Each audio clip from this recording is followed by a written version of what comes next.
Muy buenas tardes a todos, bienvenidos a la tarde de A24, bienvenidos a MMD, ya estamos arrancando con todo. Hay mucha información, muchos anuncios que vamos a desgranar y muchas noticias, vamos a hablar también mucho de economía, así que voy a avanzar rápidamente, sin demasiada introducción. Es evidente el cambio en la estrategia del gobierno, con miras al 14 de noviembre, de la agenda de la confrontación con Macri a la agenda de la gestión. Una agenda en la cual viene una seguidilla de anuncios. Ayer el campo, hace un rato los jubilados. Ahora vamos a contar nuevos anuncios mañana para el campo y después de nuevo los jubilados. Y en esa agenda se han corrido Alberto Fernández y Cristina. Yo los pedía más chiquitos porque verdaderamente han quedado corridos de la agenda de gobierno. Hay anuncios como los de ayer del campo, que son anuncios que tienen un impacto, como los de hace un rato los jubilados, y no está el presidente. Y tampoco está el acto, la tribuna, Cristina contra todo, gritando de un lado para el otro, como fue el cierre de campaña el jueves previo a las PASO de Cristina, hablando de sus temas personales, de los medios, de los empresarios, del campo, de la interna del peronismo, es decir, discurriendo libremente. Ahora van a ver, Cristina también volvió sobre Macri, sobre el tema de quién va a estar primero frente a la justicia, si Macri por el blanqueo propio, el de su familia en la ley de blanqueo que impulsó el propio Macri, o Cristina por las causas que conocen de corrupción y blanqueo de los hoteles, la obra pública y demás. Pero esa agenda de Cristina ha quedado chiquita, perdida en los tweets o en las redes sociales, y el presidente también. No se lo ve al presidente en ninguno de estos anuncios. Ahora van a ver la imagen, la postal de lo que fue ayer el anuncio para el campo con este señor, el jefe de gabinete, Juan Mansur, concentrando la atención, bueno, acompañado obviamente por Julián Domínguez y por un grupo de gobernadores que estaban reclamando una apertura con el tema agropecuario, porque son provincias donde en todas las zonas agropecuarias el oficialismo perdió por paliza. Y primero y principal, el gobernador de Santa Fe, Perotti. Pero hace un ratito, a ver si tenemos imágenes, lo mismo, el anuncio para los jubilados, de nuevo Juan Mansur, al lado Fernanda Raberta, la titular del ANSES, y no estaba el presidente, sino que el que estaba conduciendo ese acto era Juan Mansur, el jefe de gabinete. Lo vimos hace un ratito, el anuncio para los jubilados. Esto es el anuncio de ayer para la apertura de exportaciones de carne a China, un guiño para el campo, que ahora va a contar y lo anticipó acá en exclusiva Carlos González Prieto. Pero el tema jubilados, y ahora vamos a analizar qué fue el anuncio, tuvo a Mansur como principal protagonista, en un tono totalmente distinto, insisto, al tono de confrontación que instalaba Cristina desde la tribuna, el banquito, y que después adoptó el presidente en cada uno de los anuncios, donde se subía y replicaba el discurso de Cristina y lo potenciaba. El presidente, obviamente, muy, si se quiere, acorralado por la foto de Olivos, por su propio cuestionamiento personal. La pregunta es si este corrimiento es una estrategia con la que van a seguir directo hasta el 14 de noviembre y que marca que hay en el gobierno un registro de que por lo menos la figura de Alberto Fernández y de Cristina necesita descansar un poquito para la población. Es decir, que esa sobreexposición y ese tono confrontativo permanentemente, bueno, necesita correrse. De hecho, fíjense lo que decía Juan Mansur en la presentación hace un ratito de los anuncios para jubilados, y ahora vamos a ver de qué se trata el anuncio con Eugenio Semino y con otros participantes. Lo que decía respecto a esta nueva etapa de gestión. El gobierno en su totalidad está muy contento, estamos felices. Recién una señora que pasó dijo, me miraba y me decía, que Dios lo ayude. Usted era, que Dios lo ayude. Y yo no le dije nada, ahora le voy a decir en público. Ojalá que Dios nos ayude, que nos dé una manito, porque realmente esta vuelta nos hace falta para seguir saldando todas las deudas que la Argentina tiene. Bueno, ojalá Dios nos ayude, dice el jefe de gabinete, digamos, insisto, en un tono donde van con los anuncios chiquitos, sectoriales por ahora, y básicamente eluden la confrontación o los fuegos de artificio de Cristina, del relato y demás, ¿no? Un tono totalmente distinto. Bueno, ¿cómo fue el anuncio de los jubilados? Y ahora vamos a el tema del campo. Y preparemos, por favor, del tema C, las placas 3 y 4, que en un ratito voy a contar lo que está faltando para los jubilados, que es el tema del bono para los jubilados, que han perdido fuertemente frente a la inflación por cuarto año consecutivo en este 2021 y que se está preparando para los jubilados en términos de compensar mínimamente, por lo menos a los que menos ganan, frente al ajuste adicional que tuvieron en este año 2021. El anuncio que se hizo no es para los actuales jubilados, sino que es abrir una puerta para la jubilación anticipada. ¿Para quién? Claro, ¿Cómo fue el anuncio? para aquellos trabajadores que estén desocupados, pero que hayan ya cumplido con los 30 años de aportes. Entonces a esas personas, mayormente son hombres del sector industrial. Lo que dice el gobierno es que entre el 2015 y el 2019 hubo pérdida de empleo registrados allí en el sector industrial, también en el comercio y dirigido hacia ese sector. Entonces son trabajadores desocupados que estaban desocupados al 30 de junio último. Bueno, punteemos con las placas, a ver, para que podamos entender rápidamente las medidas y vamos con Semino para ver la opinión y yo voy a contar el tema de qué está pasando con el bono, que es para el ajuste de los actuales jubilados. Ahí está, trabajadores desocupados con 30 años de aporte. Mujeres de entre 55 a 59 años, los hombres de entre 60 a 64 años van a... Que hoy no se pueden jubilar, aunque claro, tengan 30 años de aporte, porque la ley de ANSES, el régimen general de jubilación, establece 60 años las mujeres y 65 los hombres. Entonces, estas personas se van a poder jubilar con un haber que representará equivalente al 80% de lo que podrán cobrar una vez que se jubilen. Tendrán cobertura del PAM y también derecho a la pensión. Y cuando alcancen la edad para jubilarse, 60 las mujeres, 65 los hombres, van a cobrar el 100% del haber. Pero mientras tanto, el 80% del haber. Así que bueno, ese es el anuncio concreto. Dicen el gobierno que involucra, y por eso decimos que es un anuncio pequeño, digamos, en términos de cantidad de personas, a unas 30.000 personas. O sea, frente al universo de jubilados o de desocupados, digamos, es ínfimo. Pero bueno, es un microanuncio es una señal en este contexto. El otro anuncio que se viene, y lo explico rápidamente, y ahora lo hablamos con Semino, y vamos al tema del campo, que es el otro anuncio, y después tenemos mucha agenda con el tema de lo que está pasando con el COVID, lo que está pasando en términos también de la agenda de seguridad y de la agenda económica. Es que los jubilados han sufrido este año, por cuarto año consecutivo, un ajuste grande en sus jubilaciones. Como les decía, es la placa C3. A ver si podemos ponerla acá, así no pierdo tiempo. Bueno, de hecho, fíjense que vienen corriendo las jubilaciones permanentemente atrás de la inflación.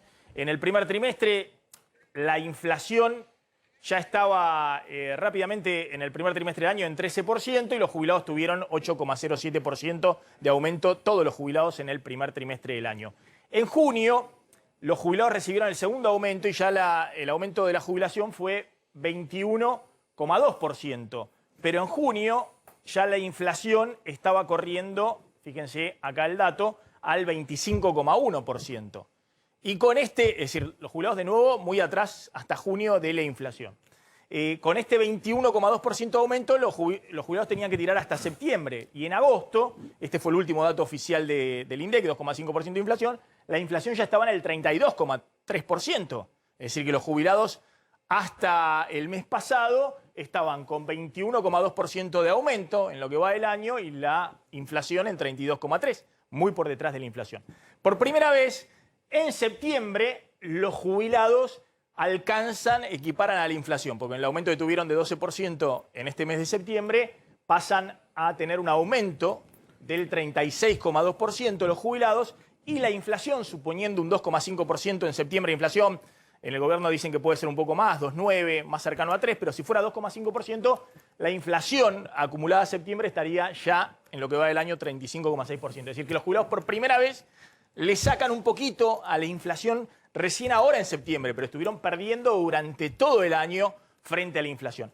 Ahora, en octubre ya de nuevo vuelven a estar atrás de la inflación los jubilados. Y lo mismo en noviembre, porque siguen percibiendo este aumento del 36,2%, pero a noviembre la inflación proyectando, insisto, que la inflación se plancha en 2,5%, lo cual es difícil, insisto, por lo que estamos viendo, ahora vamos a contar el tema precios, pero ya de nuevo en noviembre la inflación estaría por arriba de las jubilaciones, ¿no?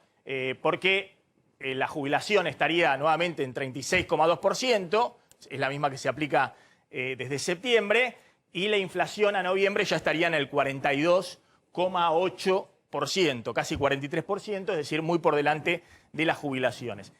En particular también vienen perdiendo fuerte los jubilados que ganan más de la mínima y sobre todo aquellos que ganan más de 2 jubilaciones mínimas. No lo contamos.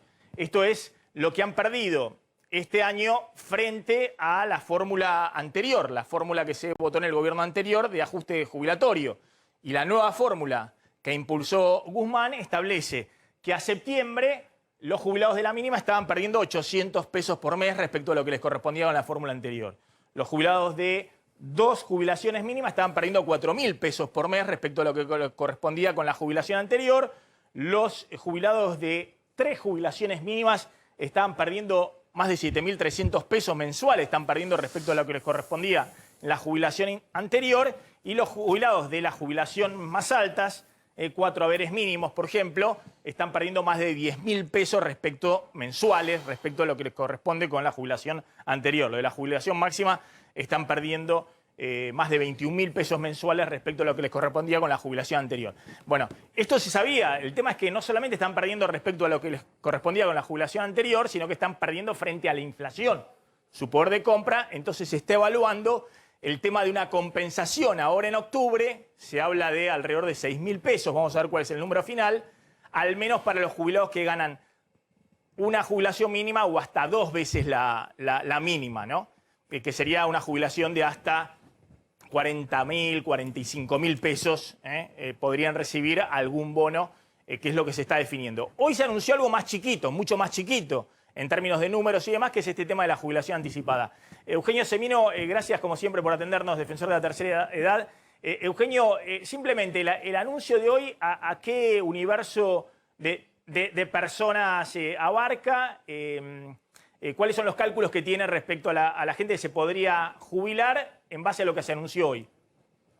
Sí, es entre 20 y 30.000. Recordemos que está la premisa que tiene que estar desocupado al 30 de junio de este año y no está recibiendo ningún otro tipo de subsidio o ingreso desde el punto de vista formal.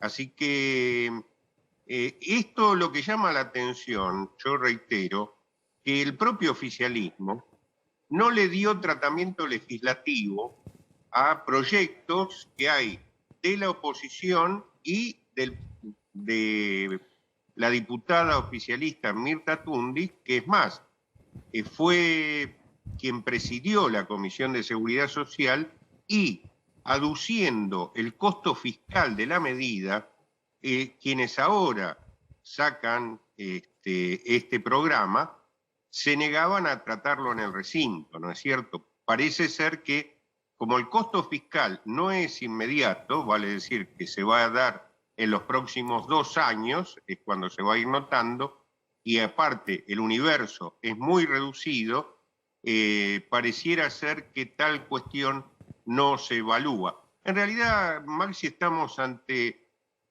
anuncios electorales que bien le viene a los pequeños sectores que reciben el beneficio, pero que la gran masa de jubilados, y había algo muy interesante que estaba señalando usted en términos de cómo fueron perdiendo los jubilados, cómo van prefinanciando la inflación, que luego reciben a posteriori la corrección, que se da en una situación absurda con los propios bonos.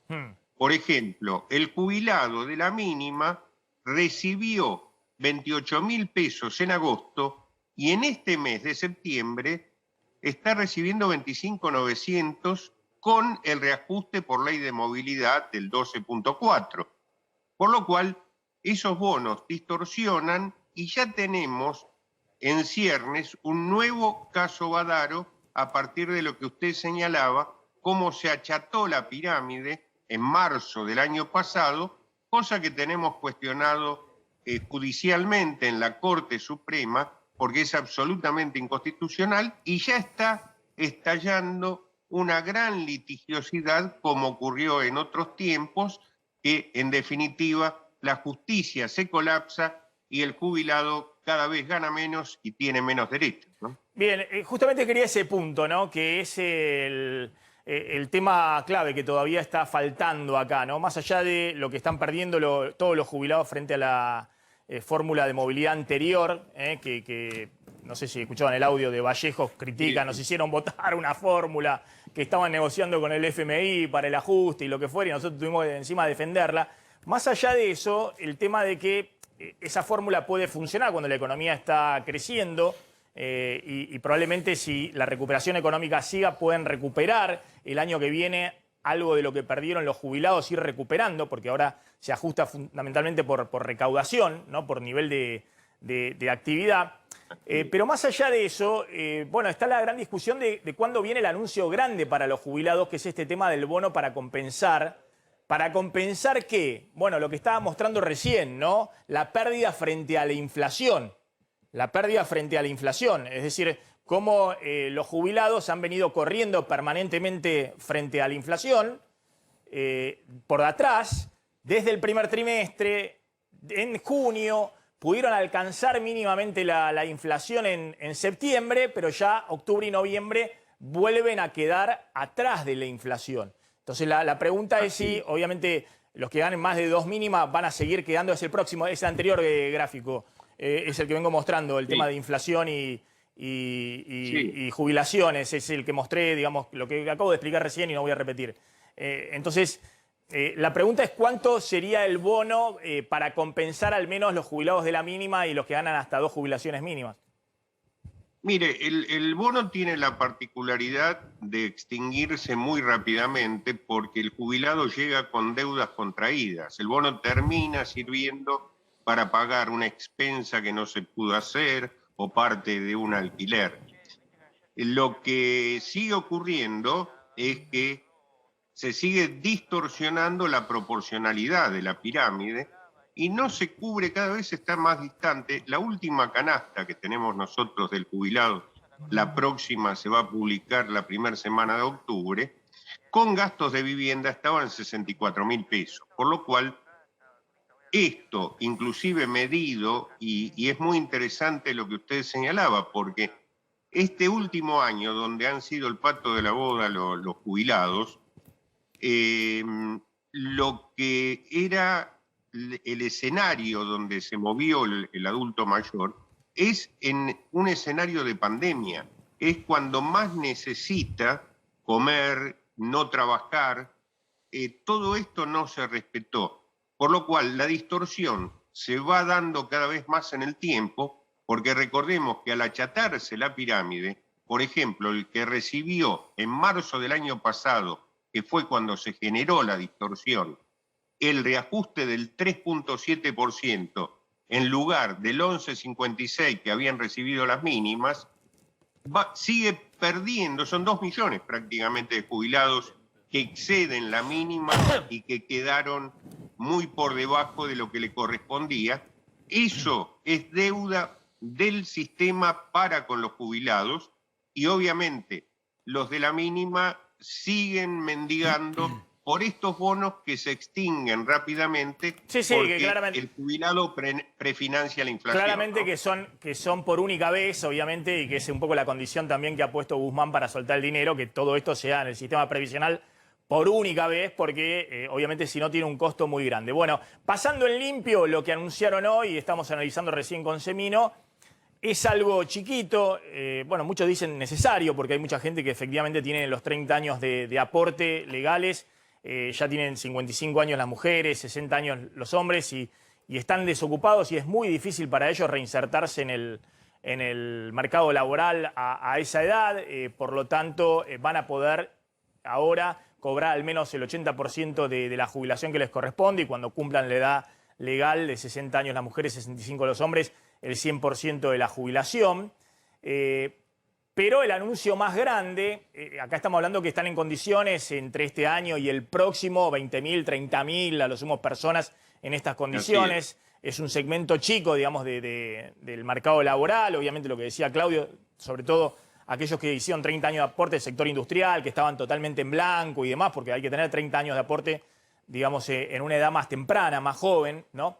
Pero el tema fundamental es cuando viene el bono para esto que hablamos, ¿no? Más platita, poniéndolo en términos que se está hablando ahora, para los jubilados que han perdido muchísimo frente a la inflación por cuarto año consecutivo. Nosotros siempre contamos que han perdido casi 18, 19 puntos de poder adquisitivo en los 2 últimos años del gobierno de Macri, cuando la aceleración de la inflación fue a 2 años consecutivos en el 50%, incluso en el 2019 un poquito más. Ahí perdieron casi 19% de poder adquisitivo los jubilados y los que ganan más de la mínima siguieron perdiendo, los que ganan más de 2 mínimas siguieron perdiendo el año pasado y siguieron perdiendo fuertemente este año.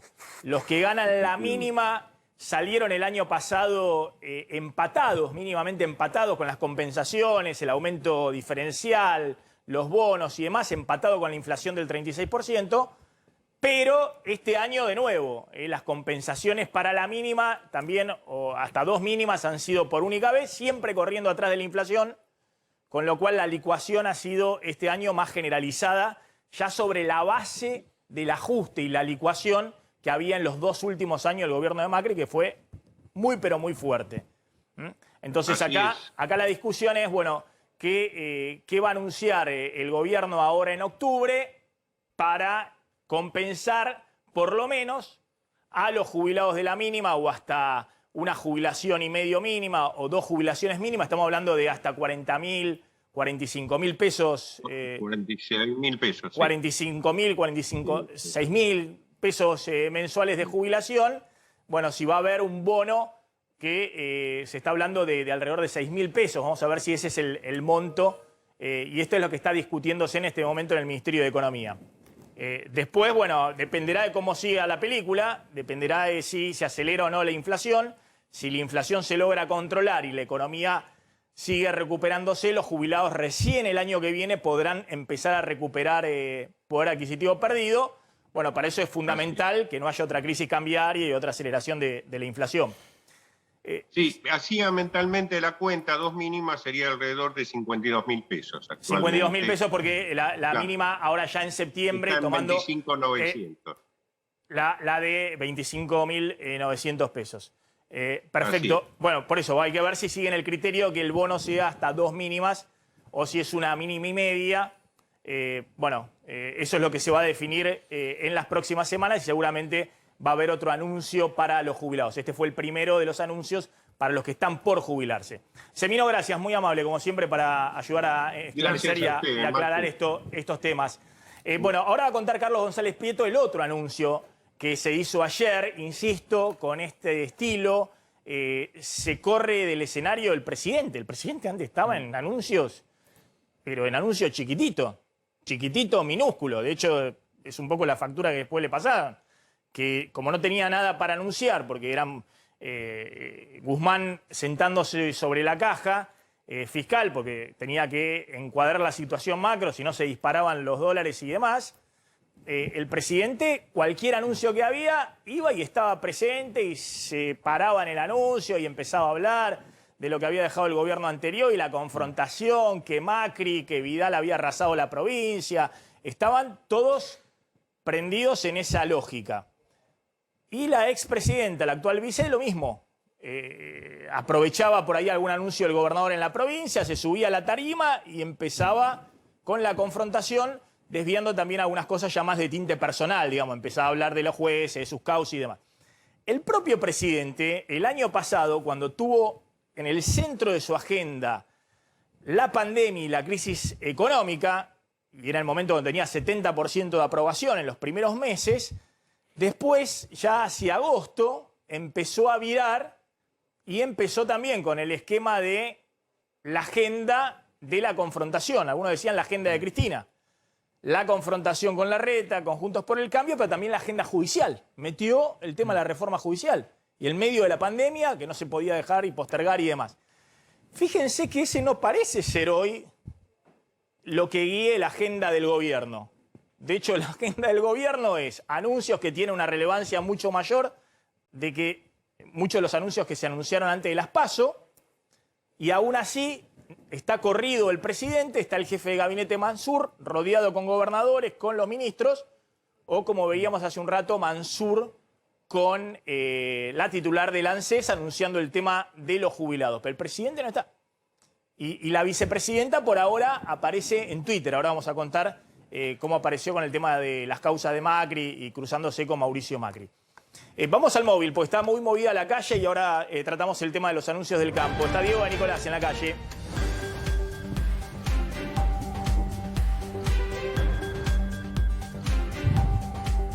Ahí está Diego de Nicolás en la calle. ¿Qué está pasando, Diego? Esto es una manifestación. Si me ayudan, digamos, pues no logro entender dónde es exactamente la manifestación. Pero ayúdenme de acá por la cucaracha en la producción, así voy contando un poquito de dónde son estas imágenes. Esto es en Liniers. Esto es en Liniers, días de cortes, de protestas.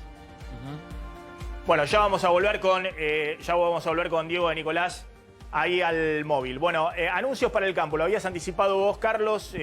Contanos exactamente qué son los anuncios que se hicieron ayer y qué porción de las exportaciones involucra. Es importante, ¿no? Después del cierre de las exportaciones de carne, vuelve Julián Domínguez al Ministerio de Agricultura y el primer gran triunfo que tiene para su cartera. Y después vamos a analizar la foto porque es muy impactante realmente que desde el jefe de gabinete hasta todos los gobernadores peronistas, menos Schiaretti, que está en penitencia, fueron al Ministerio de Agroindustria a hacer el anuncio. ¿Qué es lo que se anunció? Que liberan las exportaciones de carne a China. Si tenemos en cuenta que China se lleva el 75% del total de las exportaciones de carne y están liberando como piso el 75% del total de las exportaciones. En el 2020... Ahí tenemos una placa para mostrar los números de las exportaciones de carne y cuánto se lleva China en esas exportaciones de carne. Es básicamente eso, ¿no? En el 2020 Argentina exportó 900.000 toneladas por unos 2.700 millones de dólares y de esas 900.000 toneladas, 675.000 corresponden al mercado chino. El 75% del volumen se va para China. Había quedado con el anuncio del cierre de las exportaciones vigente la cuota Hilton, que son muy poquitas, pues son 28.000 toneladas. El tema de kosher, ¿te acordás del despelote que se armó con Israel? Pero esto es importante, ¿no? El 75% del total de las exportaciones que se liberen después de tremendo cepo que puso el gobierno de Alberto Fernández es un triunfo para Julián Domínguez. El dato, ¿quiénes estaban ahí? ¿Y por qué lo cerraron? Si ayer Julián Domínguez dijo que esto no afectaba el consumo interno. ¿Cómo? Que Julián Domínguez dijo ayer que no afectaba el consumo interno. Bueno. Me envió un mensaje diciendo que estas son exportaciones de vaca conserva y demás, que no afecta esto el consumo interno. Ese es el gran desafío de Julián Domínguez, ¿no? Contener los precios, porque también lo van a estar monitoreando todo el tiempo, que no se dispare el precio de la carne, pero también dar una señal a las provincias ganaderas, a los productores que no cambian las reglas de juego todo el tiempo y que también la forma de salir, y de esto está convencido el ministro Domínguez, es produciendo más. Entonces, si vos cambiás la regla de juego todo el tiempo y no vas a producir más carne en el mediano plazo. ¿Cuál es la apuesta, Maxi? Que haya asado barato. El asado es un corte con hueso que no se exporta tanto. Entonces, la lógica que plantean y de la que está convencida la gente del gobierno, la gente del campo, la gente de la industria, de la que todos están convencidos, menos el kirchnerismo más duro, Paula Español, por ejemplo, que fue una gran perdedora de la foto de ayer, es que si vos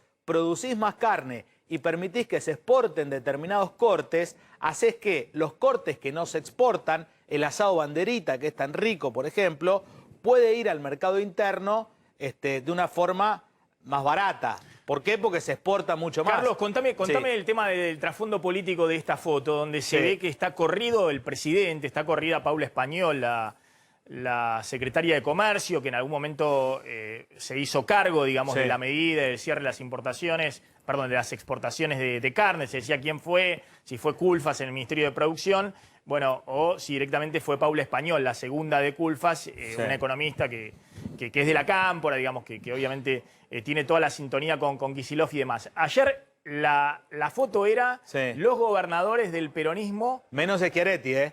y No lo invitaron. Mansur. Hablé con la gente de Schiaretti y ni siquiera los invitaron, siendo que fue uno de los principales, o el gobernador que más chilló por este tema de las exportaciones. Dice, bueno, es mérito nuestro que chillamos tanto. No lo invitaron porque la política está metida en el medio. ¿Dónde fue el anuncio? En el Ministerio de Agricultura. Hacía años que un jefe de gabinete no iba a hacer el anuncio al Ministerio de Agricultura. Todo se terminó de cocinar, se venía negociando ya hace una semana, nosotros lo habíamos adelantado el viernes pasado, se terminó de cocinar ayer en la Casa Rosada, donde sí estuvo Alberto Fernández, y la no presencia de Alberto Fernández, Maxi, no tiene que ver con este tema puntual del campo. Es lo que contábamos ayer, una estrategia donde el gobierno ha decidido correr de la campaña a Alberto y a Cristina. Fíjate que no están apareciendo prácticamente con la misma presencia, con la misma prestancia que lo hacían antes de las PASO. Sin embargo, ahora están un poco corridos. Después te voy a comentar porque tenemos un gran anticipo. Contala ahora, ya que estamos Sí. acá.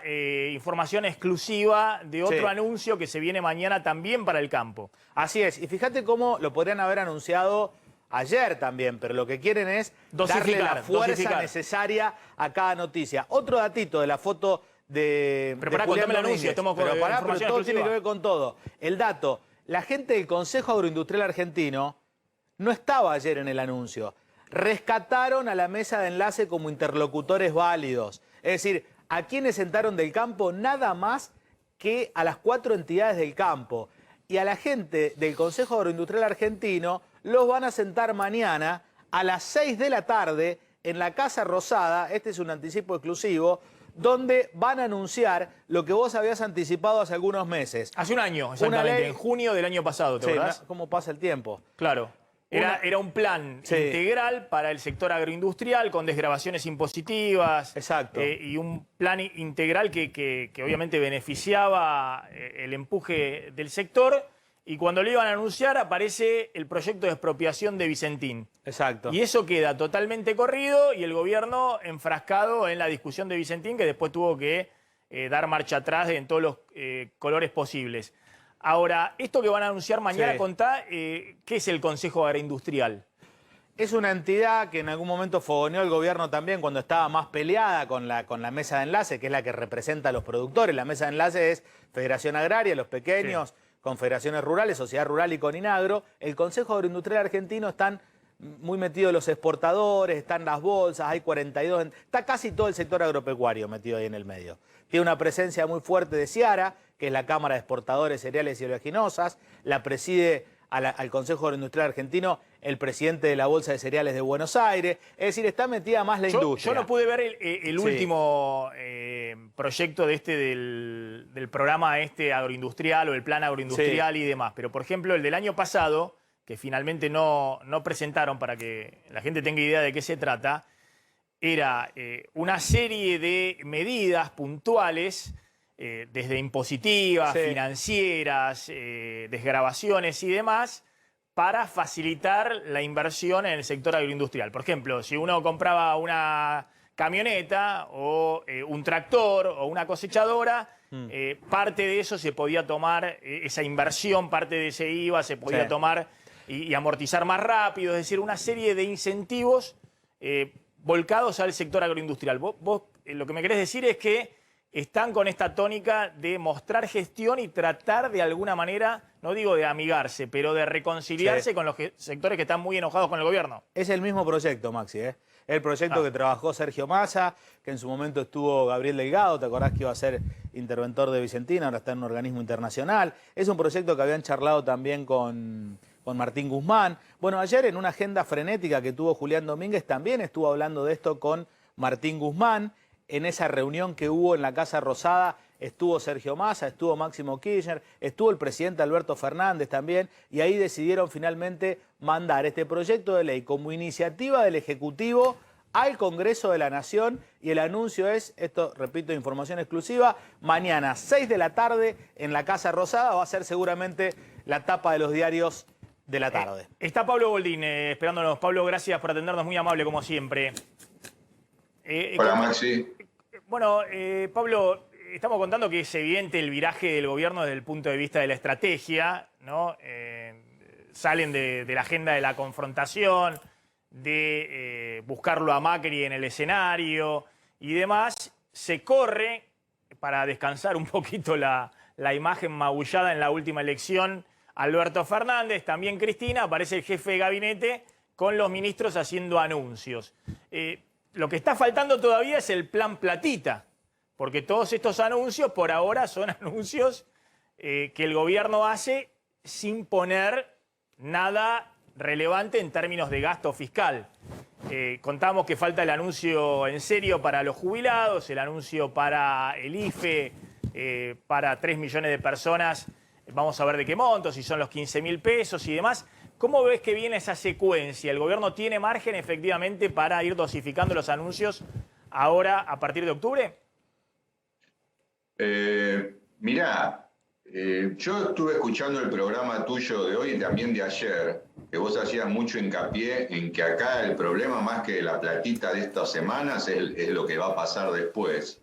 Entonces, la platita de estas semanas es una platita que seguramente vendrá dosificada, focalizada en los lugares donde el gobierno considere que puede ser más efectivo que llegue esa platita, pero difícilmente sea una platita ni cuantitativamente muy grande ni cualitativamente mueva demasiado el amperímetro. Así que yo creo que va a haber que focalizarse, como vos bien decías ayer, que me pareció muy bien en tu editorial, hay que focalizarse en el día después, porque lo que pase de acá a noviembre, yo creo que ya está medianamente jugado. No soy especialista político para ver si está jugada la elección, pero sí está jugada la economía, y acá hay que empezar a pensar entonces en la platita, y no solo en la platita pesos, sino en la platita dólares del día después, a ver cómo se empiezan a manejar. Está claro que el COVID, por lo menos los datos, ahora vamos a analizar el tema con un funcionario del gobierno de la ciudad, específicamente del área de salud, pero está claro que los datos muestran una disminución muy, muy grande de los contagios. Vamos a ver, finalmente, por ahí puede no llegar la variante Delta con un rebrote, un nivel de vacunación muy elevado ahora a esta altura. A esta altura empieza realmente, ya estamos casi cerca del 50% total población con 2 dosis. Una economía que con esas aperturas está recuperando en algunos sectores mucho más que en otros. Obviamente, industria y construcción vienen muy por arriba del nivel prepandemia, y otros sectores todavía que están muy abajo, turismo, varios sectores del servicio. Ahora, en ese contexto, Pablo, el gran tema es si logran sortear o evitar una nueva crisis cambiaria. Sigue muy demandado el mercado del dólar libre, es decir, hay una dolarización creciente.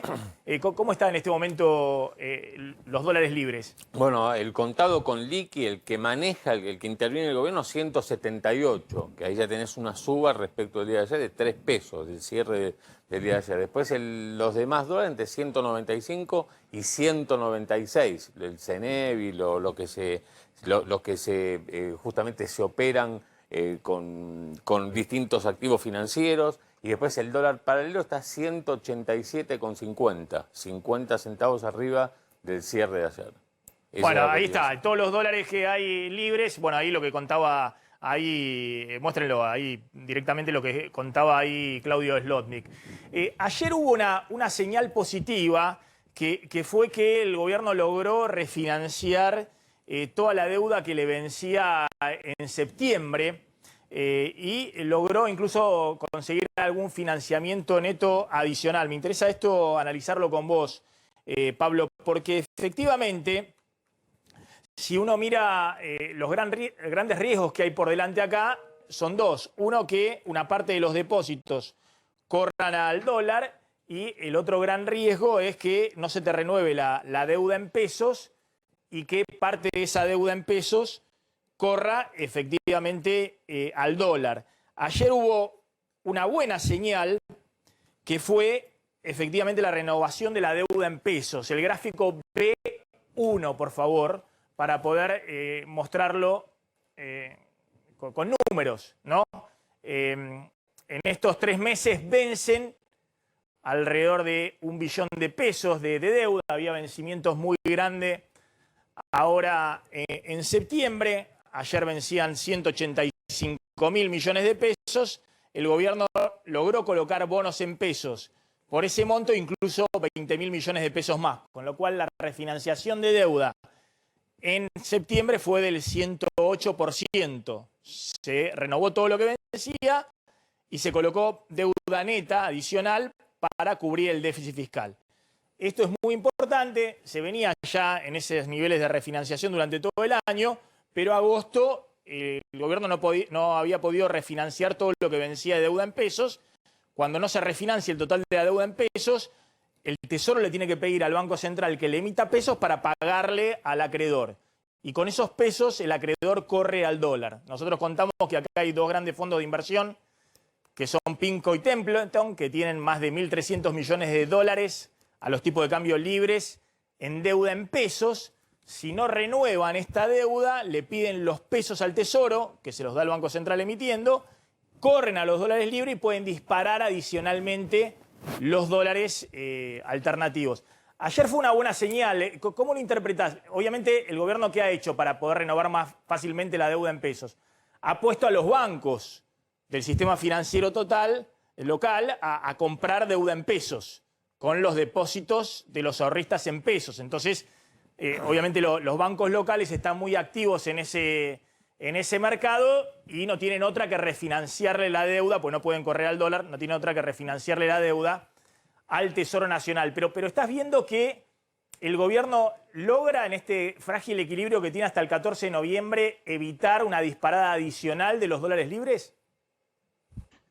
Mirá, el tema de la deuda en pesos es, nosotros siempre trabajamos con la idea muy simple, muy de almacenero, que durante el año el Banco Central iba a tener que poner los pesos para financiar el déficit primario del gobierno y que el gobierno iba a trabajar como para refinanciar sus deudas. En esos gráficos que vos ponés ahí, nosotros siempre trabajamos con la idea del 100%, o sea, financiaba el 100%, con suerte no le pedía pesos al Banco Central, como vos decís, para devolver plata de los que no querían renovar, y esa era nuestra visión global del año desde el 1 de enero. Y más o menos yo creo, peso más, peso menos, mes más, mes menos, pero más o menos en los grandes números, esto va a terminar así. El Banco Central va a tener que poner la plata para el 1 billón y no sé cuánto, 200, 300, 400, que sea el déficit del año, y el gobierno se la va a terminar arreglando para conseguir el refinanciamiento de la deuda en pesos sin tener que pedirle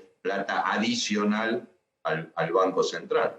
Claro, esto era muy importante porque, insisto, todos estamos viendo a ver cuál es el déficit fiscal y cuánto tienen que emitir para pagar el déficit fiscal. Pero ojo que el otro tema es la deuda en pesos. Si vos lográs renovarla, le emitís un bono cada vez que tenés un vencimiento, no hay problema. Si no, el Banco Central tiene que emitir por 2 vías.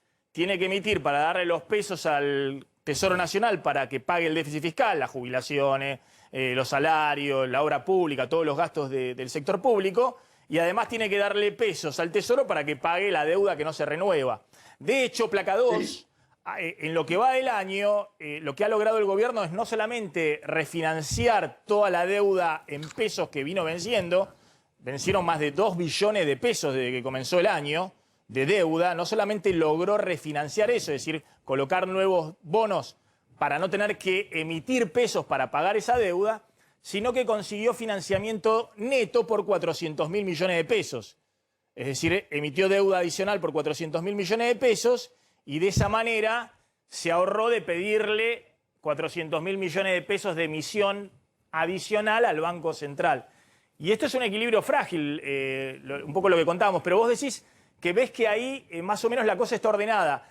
Más allá de que están todavía estos 2 fondos de inversión, contalo ahora y mostraba las placas que tenés, Claudio, PIMCO y Templeton, estos dos fondos norteamericanos, que si quisieran dolarizar, si no le renovaran la deuda de acá a fin de año al gobierno, claramente presionarían sobre esos dólares que están en 195 pesos y que podrían irse bastante más arriba. Y estos fondos internacionales, muy grandes, muy conocidos, PIMCO y Templeton, tienen bonos en pesos por unos 250.000 millones de pesos. Es el equivalente en dólares al tipo de cambio libre que estamos hablando, de unos 1.300 millones de dólares. Entonces, para el gobierno es muy importante que estos fondos, cada vez que hay licitaciones como la de ayer, vayan con sus bonos en pesos y renueven la deuda y no presionen sobre el mercado cambiario alternativo, que también es lo que estamos viendo, que gran parte de las tenencias de estos grandes fondos de inversión se están yendo para el dólar alternativo. Por eso estamos hablando de una cotización del dólar libre de 195, 196 pesos al día de hoy, cuando habíamos arrancado la semana en 192, 193 pesos. Entonces, lo que se ve es eso, es un mercado... Esto que dice ahí la placa, fue ayer, digamos, claro, ¿no? Claro. Esta placa que Era dice... que estamos hablando fue lo que ahora. estamos hablando, claro, lo importante eran los dos fondos. Esta Claro. placa... Esta placa es algo que ocurrió ayer. Ya pasó. Sí. De alguna manera, Pablo, ¿vos crees que el esquema, lo que estamos hablando, se sostiene hasta el 14 de noviembre? La pregunta es cómo seguir después, más allá de la discusión que tienen ahora por el plan Platita.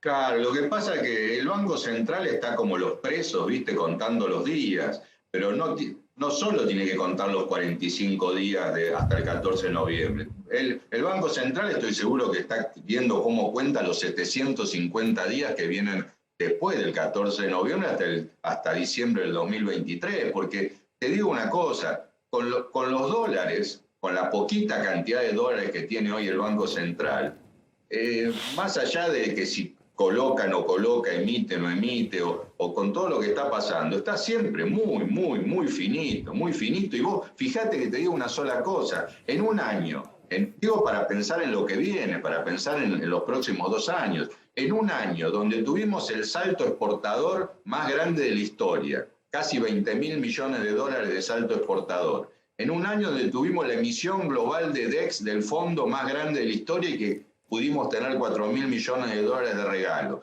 con el super cepo más grande de la historia y con el turismo en cero, porque nadie viaja, porque no hay aviones y hay pandemia, el Banco Central está contando los dólares y las días para ver cómo llega el 14 de noviembre. O sea, estamos totalmente atados con alambre y teniendo que revisar bien qué va a pasar después de todo esto, porque así, por más que se renueve la deuda en pesos, por más que esté más o menos contenido el mercado, más acá un dólar más, un dólar menos, esto así no podemos seguir mucho más. Bien, completo con esto, ya que estamos con el tema de los datos últimos del INDEC de nivel de actividad y después aceleramos con el tema COVID. Me dicen dónde están los móviles exactamente, así los puedo presentar correctamente. Ahora voy a contar lo del nivel de actividad, después me cuentan exactamente cuando vaya a los móviles a dónde están, así los puedo presentar, porque está muy movida también la calle. Fíjense lo que está pasando en la placa A1, lo que está pasando con el nivel de actividad. Este es el estimador mensual de actividad económica del INDEC, que está mostrando, julio fue el dato que se publicó ayer, que se ha retomado la recuperación económica, que había de alguna manera frenado la segunda ola, ¿no? Este es el nivel de actividad económica que estaba en marzo de 2020, prepandemia. Veníamos con un nivel de actividad que obviamente estaba por debajo de marzo de 2018, casi 7-8% por debajo de marzo de 2018, por la recesión que venía desde abril de 2018 en el gobierno de Macri, el derrumbe de lo que significó el apagón del año pasado, se cerró la economía y se derrumbó en abril y mayo, después con la apertura recupera rápido, esta B corta está en todos los países del mundo, cuando va saliendo del cierre total, y lo que le pasó a la Argentina es que acá, a partir de diciembre, empezó a frenarse la recuperación, ¿no?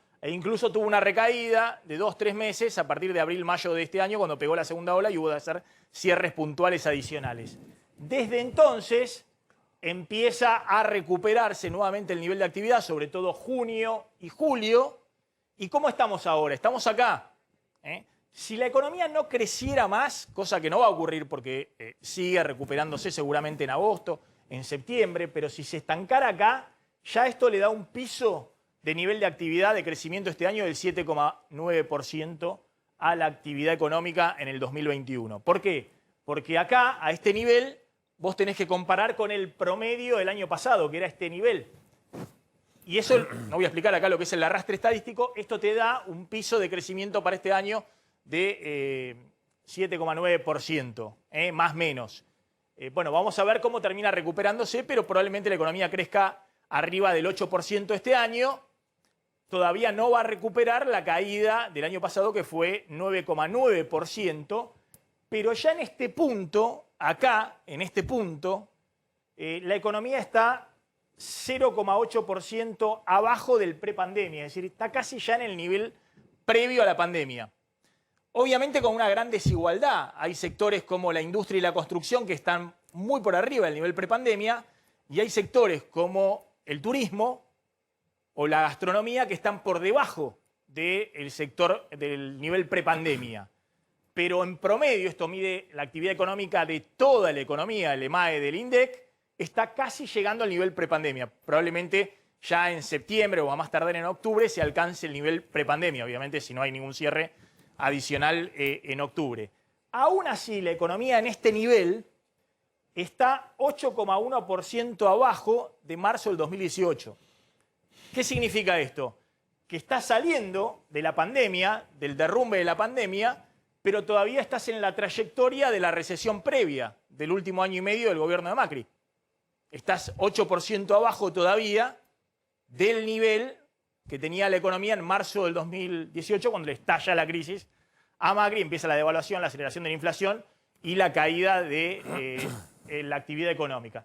Con lo cual, en los próximos meses, seguramente en noviembre, vas a estar igual que el nivel prepandemia o un poquito más arriba, pero ojo que todavía te falta bastante. Vamos a ver en qué momento del año que viene, si la economía sigue creciendo, vos podés recuperar nivel previo a la recesión que venís arrastrando hace 4 años. Es decir, que desde el punto de vista de la calle, ojo que hay sectores que están con una reactivación y una recuperación importante, todavía no alcanzando el nivel previo del estallido de la crisis en el gobierno de Macri. La industria está muy por arriba del nivel prepandemia, está por arriba del año 2019, pero todavía está alrededor de 3 o 4% abajo del nivel marzo de 2018 y lo mismo pasa con la construcción. Algunos sectores van a salir más rápido que otros, eso es evidente. Pablo, ¿qué crees que es necesario para que esta recuperación continúe? Para que esta, no la recuperación prepandemia que es el cierre y la apertura de actividades, sino que la recuperación que pueda sacar a la economía de la trayectoria de la crisis y de la recesión que explotó a mediados del 2018. No, es que yo creo que ese va a ser el gran desafío, porque es la última parte de tu gráfico, que ahora no se ve, pero la última parte de tu gráfico muestra una especie de meseta serrucho, que vos ves que el último pedacito es como que va, bien, un mes vas bien, 2 meses mal, pero siempre está más o menos en el mismo lugar. Ahora, eso va a ser muy difícil, ¿eh? Yo creo que con esta macroeconomía, con esta política, con estos desbarajustes que tenemos, yo creo que va a ser muy difícil que la economía, ya sea el año que viene o quizá también en el 2023, pueda romper esta meseta que vos mostrás del año y volver a años del 2017 o del 2018. Va a haber que trabajar muchísimo y renegar mucho y ordenar mucho las cosas para que podamos romper esa meseta. Yo creo que hay más chance que no la rompamos que la rompamos. Pablo, gracias, muy amable. Ahí estaba Pablo Goldín, director de la consultora Macroview. Como siempre, muy interesante escucharlo. Está Diego de Nicolás en la calle, atención en Liniers, que está muy movida la calle con distintas protestas. Diego. ¿Cómo te va, Maxi? Buenas tardes. Sí, estamos en la zona de Liniers, muy cerca de la estación. Como observás, está absolutamente interrumpido el tránsito de la avenida Rivadavia en ambas direcciones. Esto básicamente porque todos estos manifestantes que están nucleados en lo que se llama Polo Obrero Tendencia, que es como una agrupación derivada de la inicial de Polo Obrero, pero que no responde, digamos, a los lineamientos de esa conducción de Eduardo Belibón, y que muchas veces lo vemos, sino que es Polo Obrero Tendencia. Están realizando una marcha que tiene estas características en distintos puntos de los accesos a la ciudad de Buenos Aires y también en el interior del país. Fíjate cómo se han establecido ahora sobre este lugar, han traído pancartas, carteles y demás elementos que utilizan habitualmente, y están obviamente con su mensaje dirigido al Ministerio de Desarrollo Social por los reclamos que habitualmente traen, que es asistencia a comedores, tiene que ver también con planes sociales en cuanto a aumento de montos y también aumento de asignaciones para las distintas personas que ellos están indicando que necesitan recibir esos planes. Así que bueno, con esos lineamientos se está desarrollando esta jornada, una movilización que comenzó a las 10 de la mañana, probablemente en el transcurso de la tarde finalice, pero por el momento no hay un momento o un punto específico para que finalice esto y se liberen las trazas, por lo menos en este punto de la avenida Rivadavia. Bien, Diego, gracias, muy amable. Está Fabián Rubino en Puente Saavedra. ¿Cómo te va, Maxi? Lo que es esto, desde las 11 de la mañana esto se ha constituido en una gran cantidad, en un embudo de gente, de personas que han llegado desde distintos lugares del conurbano bonaerense, como la zona de Diego, no se sabe hasta qué hora se van a quedar, presumiblemente hasta avanzadas horas de la tarde. Pero vos fíjate que han cortado esta zona tanto como para entrar como para salir de la ciudad. Está tomada básicamente por miles de personas, de piqueteros, de organizaciones sociales que se han estancado en este lugar y no permiten el tránsito de ninguna manera, tanto como para entrar como para salir. Arriba tenés la General Paz, el tránsito está habilitado, pero no sabes la cantidad de gente que hemos encontrado perdida porque no sabe dónde ubicar la parada de colectivo. Es mucha la gente que se mueve. Aquí tenés el Metrobús Maipú, Avenida Cabildo, que se mueve con el colectivo y no sabe dónde tomarlo, y a la gente queda a la deriva buscando. Es un verdadero desastre. Más de 2 horas y media entonces este sector que ha sido tomado y no se sabe cómo va a terminar la historia, o al menos a qué hora va a terminar en este lugar. Bueno, vamos al Puente Porredón, también a otro lugar de la ciudad donde está muy movida la situación. Me salió abona, platea, azul, decía todo. ¿Quiere la entrada? Así, ¿quiere la entrada? ¿Para qué partido? Se ve que el sistema ya está y cargan el partido. Entonces decía Vélez Independiente. Puse ahí y ahí me sacó el código QR enseguida. Sí.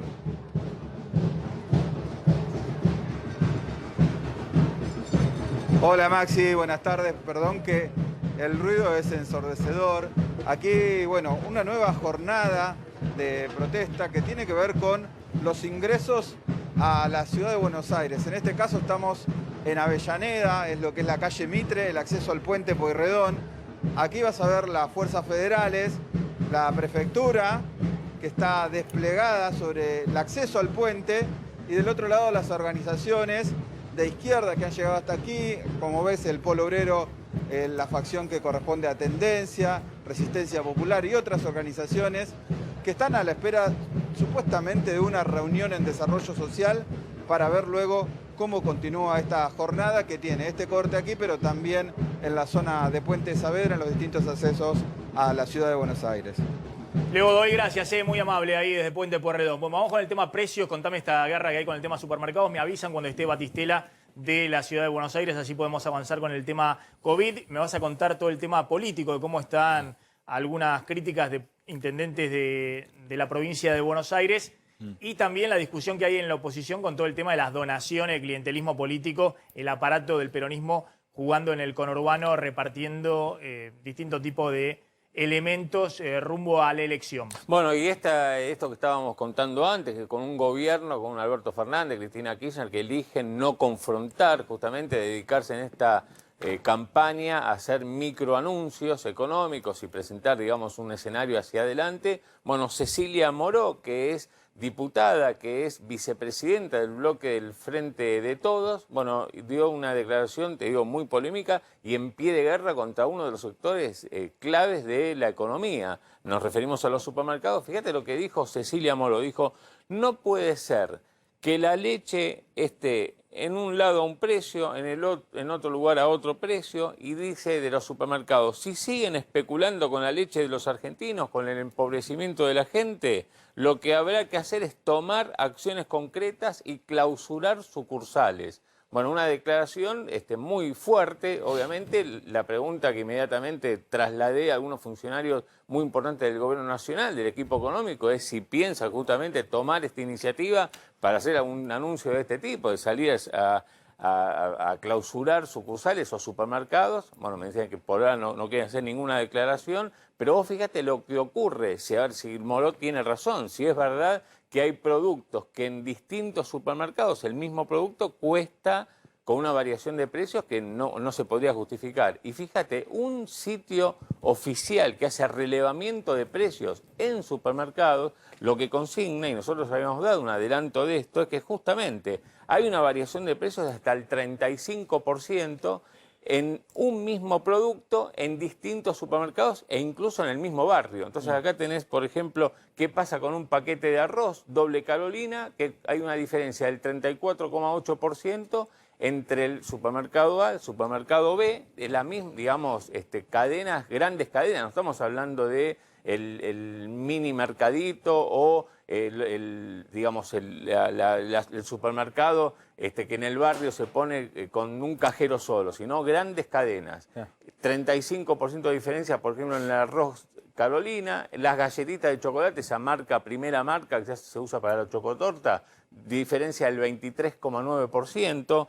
La harina leudante, en la próxima placa, vos ves que hay una diferencia del 12,2%. Siempre las mismas marcas, mismo tamaño, misma presentación. Los fideos largos, también de primera marca, está con una diferencia del 7,7% entre distintas cadenas en un mismo barrio. Lo mismo con la botella de aceite de oliva, diferencia del 7,5%, y así, digamos, cuando uno va a la manteca, la misma marca, la misma presentación, 6,2% de diferencia de precio, y la gaseosa, la primera marca de la botella de 1,5 litros, un 5,3% de diferencia entre distintos supermercados. Esto, aclaro, es un relevamiento oficial, es la carga que hacen los propios supermercados y que mandan online al despacho de Paula Español, por ejemplo, que es la encargada de publicar estos datos, o sea, estos datos oficial. Bueno, y después tenés otra cuestión que tiene que ver con lo que dice Cecilia Moró, y que tiene que ver con la diferencia de precios entre los supermercados y los autoservicios chinos. Sí, pero ahí le va al revés, digamos, porque como hicieron hasta ahora acuerdos con los supermercados, al fin y al cabo los aumentos de precio y los precios están más caros en los almacenes que en los supermercados. Claro, ahí lo que se ve es que en dos programas oficiales, que es Precios Cuidados en los Supermercados, que es el Super Cerca de los chinos, precios congelados en ambos casos, bueno, el acuerdo... ¿Tenés una placa con eso?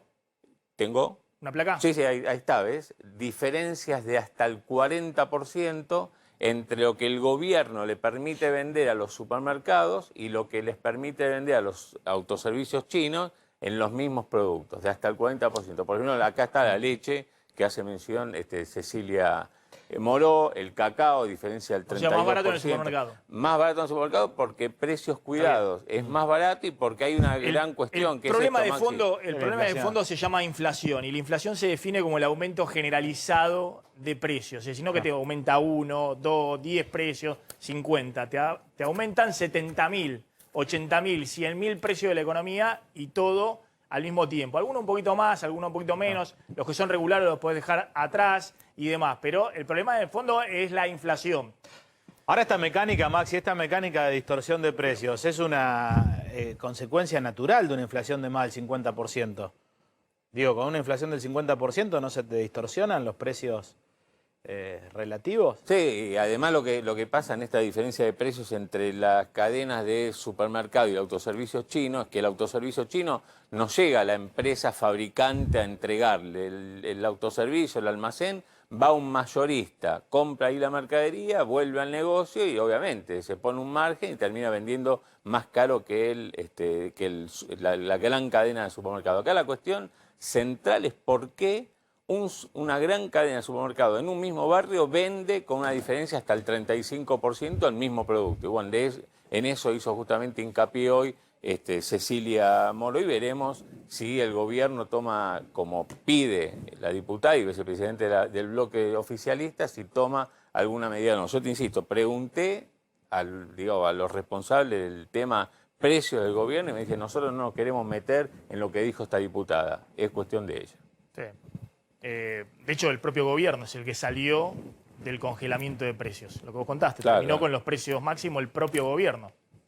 No, y ahora, acordate, empezamos Cuando negociaba que si no terminaba había escasez. claro, y empezamos Entonces, la semana contando que hubo justamente reunión de español con los supermercados, con los Exactamente. fabricantes, para tratar de llegar a un acuerdo. Están para tratando que- de acordar, claro. básicamente, bueno, ver con el tema de expectativa de que no se dispare adicional a lo que viene, pero el propio gobierno salió de precios máximos. ¿Por qué salió el gobierno de precios máximos? Y porque quedaron desbordados justamente el ¿Y congelamiento por qué de no precios. mantuvo precios máximos? Si No fuera pudo. tan fácil, ¿por qué no mantuvo precios máximos? Pues no los podía controlar o porque no había forma de que funcionaran. Bueno, es un poco... Porque fue la misma funcionaria la que salió de los precios máximos. Claro, claro. La que hizo el anuncio de que se terminaban los precios máximos en la Argentina. Los datos son muy buenos de contagios de COVID. La verdad que estamos en un mínimo total de contagios de COVID. Mínimo. Total país, 1.500 casos diarios, promedio últimos 7 días, con una positividad del 3,3%. No había, desde los primeros días de la pandemia, no había estos datos en los primeros días de la pandemia. Ciudad de Buenos Aires, miren Ciudad de Buenos Aires lo que es. Ciudad de Buenos Aires estamos 4 días sin fallecidos por COVID y 131 casos diarios, últimos 7 días, 1,2% de positividad, mínimo total. Provincia de Buenos Aires, lo dijo hace un rato el ministro de Salud, últimos 7 días sin internaciones nuevas de COVID en la provincia de Buenos Aires. Últimos 7 días en todos los hospitales de la provincia no hubo internaciones nuevas en terapia intensiva. Estoy refiriendo por COVID. 490 casos promedio diario, últimos 7 días, apenas 2,9% de positividad. Estamos verdaderamente en un mínimo y con un nivel de vacunación que está avanzando fuerte, 65,1% con primera dosis, 47,8% con 2 dosis, lo que les decía, se va a llegar en la próxima semana o 10 días al 50% de población con 2 dosis. Está con nosotros el subsecretario de Atención Primaria de la Ciudad de Buenos Aires, Gabriel Batistela. Gracias, doctor, por atendernos, muy amable. Buenas tardes, Maxi, ¿cómo estás? A ver, estos datos marcan que la pandemia quedó atrás. ¿Qué pasó con la variante Delta? ¿Es probable que la Argentina haya pasado, digamos, de largo de la variante Delta y evitado la posibilidad de un nuevo rebrote? No lo podemos asegurar. Si hay algo que aprendimos en esta pandemia, a no ser categóricos y siempre a ser respetuosos e ir el día a día. Lo que está pasando se puede analizar en que, por un lado, hay un control muy bueno de los pequeños clústeres, de los pequeños focos que hubo sobre Delta. Hubo un trabajo muy bueno de todo lo que fue el seguimiento, porque antes que empiece a haber estos clústeres en los distintos lugares, el virus entraba a través de Ezeiza, un seguimiento evidentemente muy importante y un control, un cuidado muy bueno de todo lo que se refiere a viajeros. No tendría por qué no aumentar los casos en los próximos días, por lo que podemos aprender de lo que pasó en otros países. Después de entre 2 y 4 meses los casos subieron, pero poniendo en la balanza, como los datos que vos mostrabas, es distinto mientras está ocurriendo todo esto, que es la parte más baja, lejos, como analizabas desde la pandemia, nos da el tiempo para seguir vacunando, que esa es la prioridad en este momento. Hay algunos decían que el Reino Unido, cuando pegó la variante Delta y volvió a disparar fuertemente los casos, a más de 30.000 casos diarios y demás, el nivel de vacunación en ese momento incluso estaba un poco por debajo del que está ahora la Argentina, digamos, ¿no? Que está ya con 65 primera dosis, 50 casi segunda dosis. Es decir, ese más los contagios que ya se han producido puede ser un factor que atenúe eventualmente esto que hablamos de la variante Delta. Exactamente. Digamos, vos tenés 2 tipos de protecciones. La protección natural, que sucede después de la enfermedad, y la protección inmunológica artificial que sucede después de la vacuna. Por ahí también está pasando. No está claro si la competencia por los nichos ecológicos de las distintas variantes de los virus que no hay en Europa puede ser otro factor. Y evidentemente con los datos que estamos analizando ahora, por más que puedan llegar a subir los casos en las próximas semanas, el impacto sobre el sistema sanitario va a ser mucho más leve de lo que podría haber sido si nos tocaba con otro nivel de vacunación. Nosotros en la ciudad ya llegamos al 62% de la población total con 2 dosis. Eso es un paraguas muy bueno que ya tenemos. Finalmente, ¿cómo es el anuncio del fútbol con primera dosis? Batistela, no sé, por los partidos obviamente que se juegan en la ciudad de Buenos Aires, ¿hay posibilidad de controlar eso en los estadios con la vuelta al fútbol? Ayúdame, Claudio, ¿cuándo vuelve el fútbol? ¿El fin de semana? Con gente, con sí. Gente, con 50% de aforo. Con 50%. Ahí los clubes están planteando 70%, pero ya el gobierno dijo por ahora. Pero vuelve el fin de semana, sí, y algunos partidos se van a jugar acá en la ciudad de Buenos Aires. Sí, River Boca, por ejemplo. River Boca en el Monumental. El domingo a las 5 de la tarde. En el Monumental. Sí. Ahí el control de las vacunas, de la primera dosis, ¿cómo se hace? Sí, hay que articular todo lo que es la seguridad. Todas estas normas vienen desde el Ministerio de Salud de Nación y la Secretaría, el Ministerio de Deportes, que determinan estos niveles de aforo y esta necesidad de vacunación. Y después hay que articular en cada una de las jurisdicciones, como se hizo en el partido también de la selección o en el partido de tenis en la Copa Davis en el otro fin de semana, de poder comprobar esta vacunación de una dosis. Bien, finalmente el tema de menores. Se abrió la inscripción para vacunación de menores en la Ciudad de Buenos Aires para aquellos que no tienen comorbilidad. ¿Ya están vacunando a chicos sin comorbilidades en la Ciudad de Buenos Aires? Así es. Ayer abrimos el empadronamiento de la franja etaria entre 12 y 17 años que no tienen ninguna condición prioritaria. Ya finalizamos con aquellos adolescentes e incluso con la segunda dosis, en aquellos adolescentes que tenían condiciones prioritarias. Se empadronaron más de 100.000 adolescentes y vamos a empezar también como con el orden de arriba hacia abajo, también un poco con la determinación de que se abren los viajes de egresados, acompañar a la población que va a estar viajando, que es de 17 años, empezar con esta población y a ir descendiendo progresivamente a medida que vayan llegando las vacunas. Cabe acotar que la vacunación para 12 y 17 años se va a hacer en todo el país con las vacunas Pfizer y Moderna. Bien, bien. ¿Tenés una pregunta para el doctor? No, muy claro. La verdad que no, muy claro. Bueno, perfecto, doctor. Gracias, muy amable como siempre. No, por favor. Gracias, ahí estaba el doctor Batistela, bueno, contando un poquito lo que estábamos hablando recién, ¿no? En un piso y el tema de la vacunación. Bueno, aportame el tema que tenías, habíamos dejado pendiente. Bueno, sí, que tiene que ver con la preocupación que hay en el equipo económico, justamente en el gabinete económico. Hay mucha preocupación por esto que estamos contando todos los días, que tiene que ver con el calentamiento del mercado cambiario. Ahí la suba del dólar, no del dólar oficial, sino del dólar libre, del contado con liqui, del dólar SINAVI, del dólar paralelo, están preocupando a los funcionarios. ¿Y por qué preocupa? Y por el tema de la inflación, porque ahí lo que están viendo cerca del ministro Guzmán es que esta suba de las cotizaciones informales o alternativas, bueno, pueden presionar ya sobre los precios, y esto fue lo que se vio desde octubre para acá, cuando en octubre el dólar justamente el dólar paralelo llegó al récord de 195 pesos.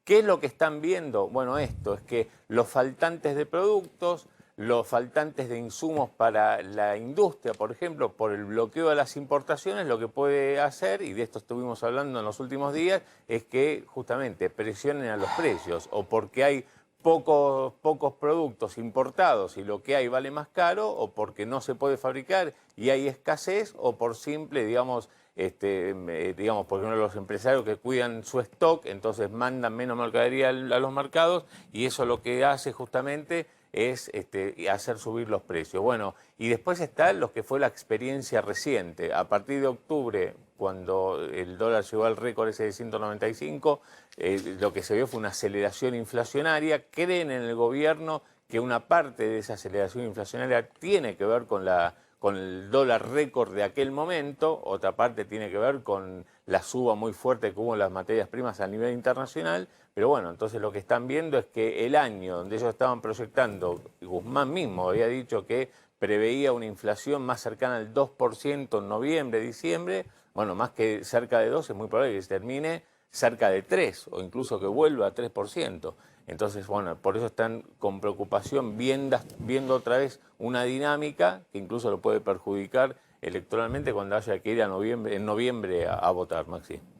Bien, ya vamos a hablar del tema de la polémica por el reparto de electrodomésticos y donaciones de intendentes en el Gran Buenos Aires, ¿no? De hecho, ayer salió Bullrich, fue finalmente al merendero ahí en General Rodríguez, no sé si tenemos las imágenes. Habíamos hecho la nota acá en A24. Sí, y eso disparó toda una polémica. Está el video de Bullrich, y en un ratito vamos a ver si podemos discutir un poco con Daniel Menéndez, que es candidato del Frente de Todos, y con Lipovetsky, que es un hombre de Juntos por el Cambio en la provincia de Buenos Aires, que está pasando con toda esa movida. En un ratito esto, ¿no? Pues se subió, claro, fue ahí Patricia Bullrich, estuvo con el ex intendente General Rodríguez, que perdió la última elección en el 2019. Bueno, fue a apoyarlo, no sé si tenemos la imagen para verlo, así que en un ratito vamos a estar un poquito discutiendo ese tema. Bueno, está Chetoni. Bueno, vamos a hablar con el presidente de Federación Agraria. Sí. Chetoni es el presidente de Federación Agraria. ¿Cómo anda, Chetoni? Gracias por atendernos. ¿Qué tal? ¿Cómo va, Maxi? Buenas tardes. Bien, acá andamos. Bueno, ¿cómo evalúa los anuncios de ayer para el campo? Acá González Prieto dice que siguen otros anuncios mañana. ¿Cómo están evaluándolo desde la mesa de enlace?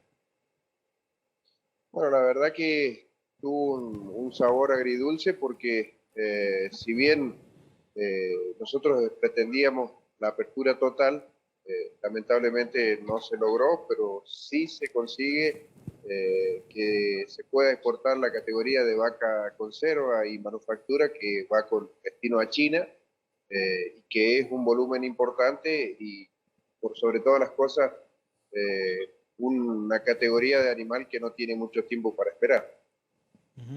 ¿Ustedes notan una diferencia entre la gestión anterior en el Ministerio de Agroindustria o la política agropecuaria de este gobierno hasta las PASO y lo que es hoy por hoy luego de las PASO? Digo, porque era muy fuerte la foto del jefe de gabinete de ministros y todos los gobernadores recibiendo al campo, pero en el Ministerio de Agricultura en general esa figura de la política no van hasta un ministerio, atienden en Casa Rosada. Pero no quiero condicionar la respuesta. Ahí se nos fue, me parece. Carlos, ¿hay diferencia de lo que fue la gestión de Basterra a la de Domínguez? Creo que el condicionante mayor ha sido el resultado de las PASO, que obviamente los ha hecho repensar en qué se equivocaron, y creo que una fuerte equivocación fue cerrar la exportación principalmente de esta categoría de animal que no tiene inserción a nivel nacional, y que lamentablemente se tomó esa decisión. Nosotros creo que ayer tuvimos el respaldo y la convalidación de todo el sector del gobierno y los gobernadores, algunos que estaban a favor antes y otros que pusieron a favor después de las PASO, pero que están reconociendo que lo que nosotros dijimos era cierto. Se preguntaron por qué no estaba Schiaretti, que fue uno de los gobernadores que más pidió por esta medida, y en Córdoba dice que no lo invitaron. No sé, supongo que debe ser por alguna coincidencia que tienen con el resto de los gobernadores y que no las tienen con Schiaretti, pero sinceramente no sé por qué estuvieron invitados los que estuvieron y por qué no estuvo invitado Schiaretti. A Chetoni, ahí contamos que, bueno, que se ha corrido Alberto Fernández, el propio presidente de los anuncios, ¿no? Que antes de las PASO estaba anunciando distintas cosas, muy menores y demás, y se subía ahí al escenario y planteaba un discurso encendido, enojado, a veces con un sector, con el otro y demás. Acá, evidentemente, ha cambiado la dinámica, es muy obvio verlo. Vienen los anuncios, está Mansur que le ruega a Dios que las cosas salgan bien y nada más, digamos, y no se pelea con nadie, ni anda cargando las tintas sobre una discusión y demás. ¿Ustedes ven una posibilidad que a partir de este tipo de anuncios, con Julián Domínguez y demás, pueda haber una nueva etapa entre el sector agropecuario y el gobierno nacional? Porque en algún momento el presidente, me imagino que se va a poner a la cabeza, de nuevo va a volver al escenario. En algún momento va a volver el presidente y supongo que la vicepresidenta también en algún momento volverá también a estar en el escenario. Sí, esperemos que, o sea, esto creo que lo que principalmente tiene que suceder es que sean medidas de mediano y largo plazo, no que sean en un corto plazo y por una cuestión electoral nada más, y que tengan trascendencia y que se consoliden para darle certidumbre a la producción.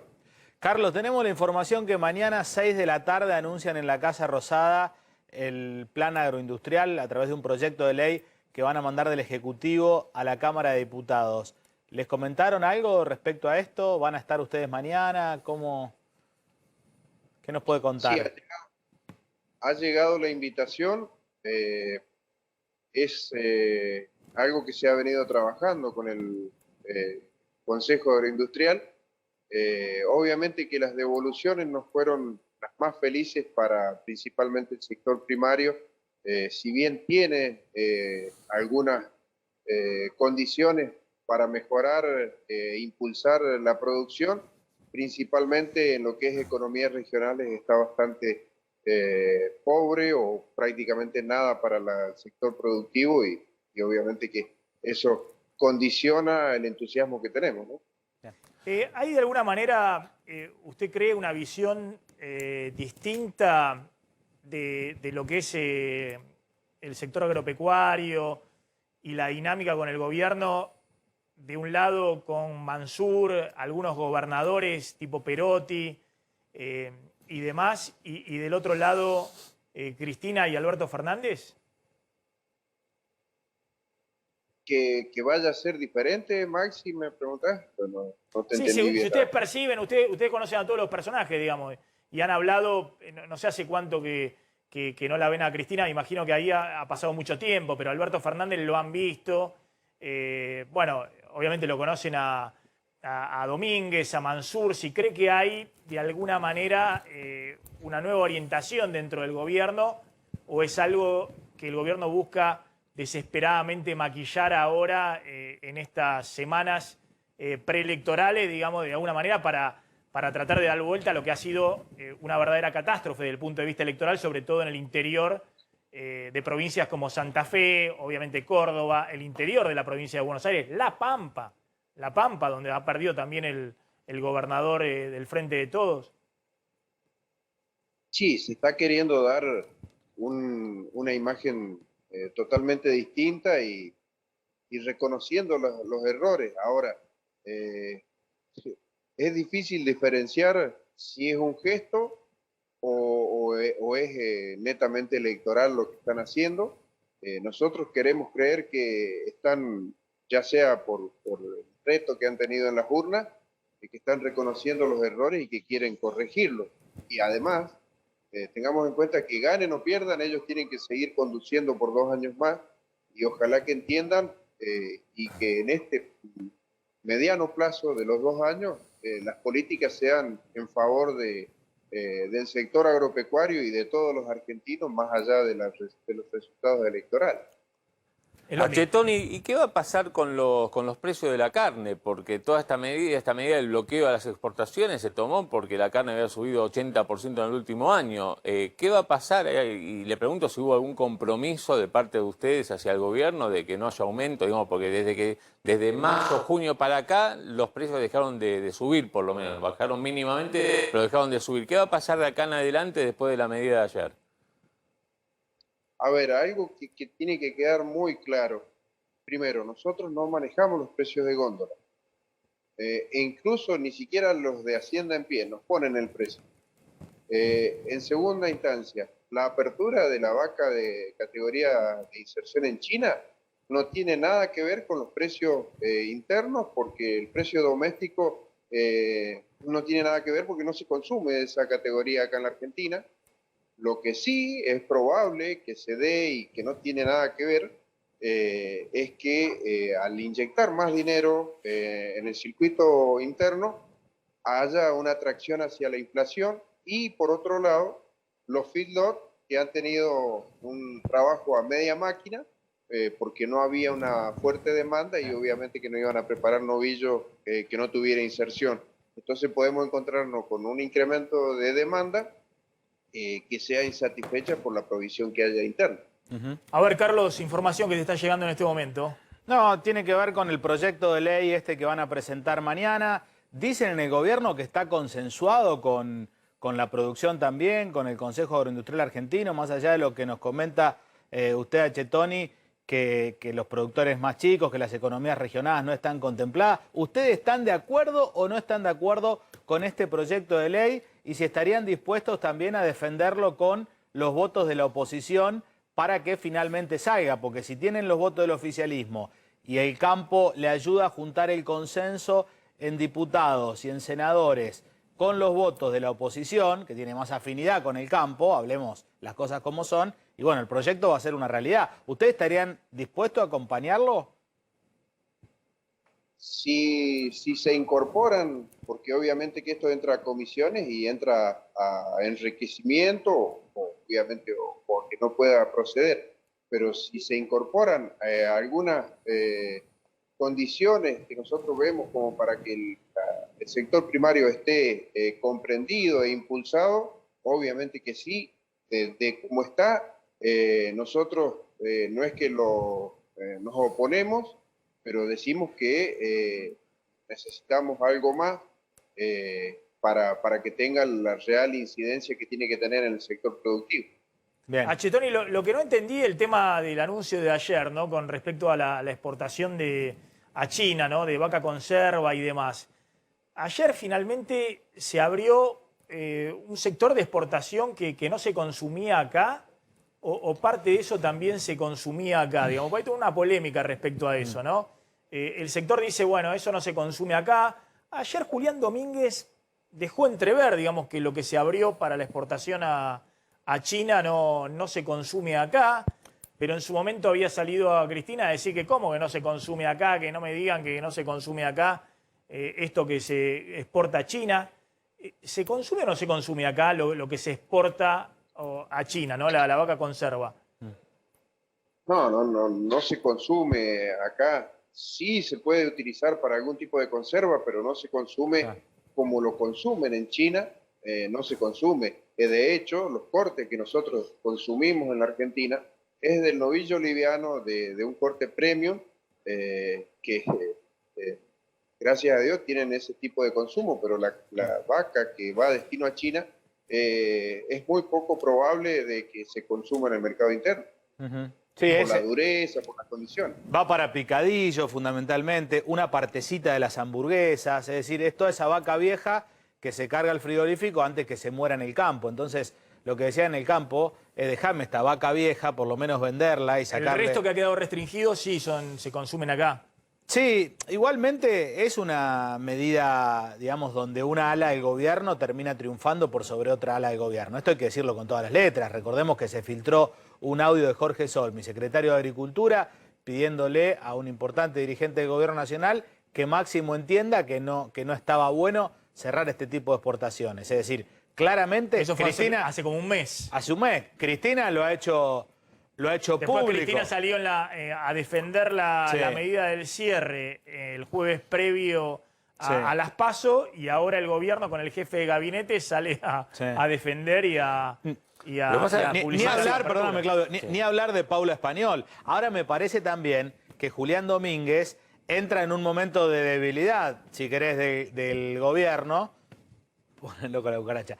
Entra en un momento de debilidad del gobierno, donde también, desde la sensatez de alguien que entiende el sector agropecuario, tiene más margen de maniobra para poder ejecutar algunas políticas, porque supongamos que Basterra, no sé si estoy hablando al cohete o coincide conmigo Chetoni, pero supongamos que Basterra hubiese querido tomar esta medida. Y la verdad que no tenía margen político, porque la decisión no se toma en agricultura. No, y si Cristina Kirchner fue la que directamente llamó a los ministros involucrados en esto, llamó a Culfas, por ejemplo, y le dijo que había que cerrar las exportaciones. Ahora, el argumento en aquel momento era, justamente, para que una vaca se vuelva vieja y se exporte a China, digamos, vos le tenés que dar tiempo para que la vaca se vuelva vieja. Entonces, si vos cerrás las exportaciones, lo que obliga de alguna manera es que esa vaca, digamos, vaya al matadero y si forme parte de la oferta del mercado interno. Entonces, de esa manera bajan los precios. Esa era la ecuación que hacían y por eso los precios dejaban de subir.